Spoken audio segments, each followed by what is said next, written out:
تک اپنی خاموشی پر نہیں پچھتایا، جب بھی پچھتایا اپنے بولنے پر پچھتایا۔ پرندوں سے سیکھو کہ وہ جب شام کو گھر جاتے ہیں تو ان کی چونچ میں کل کے لیے کوئی دانہ نہیں ہوتا۔ کسی کو دینے میں جو بات ہے وہ کسی سے لینے میں نہیں۔ کسی کو اچھے عمل سے دلی خوشی دینا ہزار سجدے کرنے سے بہتر ہے۔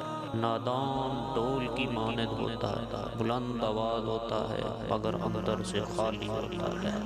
تعلیم انسان کو بولنا تو سکھا دیتی ہے مگر یہ نہیں سکھاتی کہ کب، کہاں اور کتنا بولنا ہے۔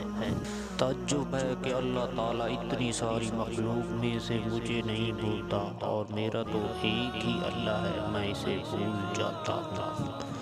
اگر چڑیوں میں اتحاد ہو جائے تو وہ شیر کی کھال اتار سکتی ہیں۔ کسی کو اچھے عمل سے دلی خوشی دینا ہزار سجدے کرنے سے بہتر ہے۔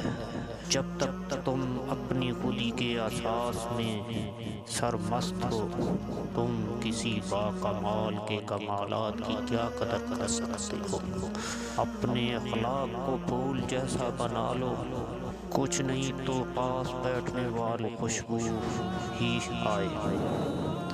اپنے حصے کا کام کیے بغیر دعا پر بھروسہ کرنا حماقت ہے، اور اپنی محنت پر بھروسہ کر کے دعا سے گریز کرنا تکبر ہے۔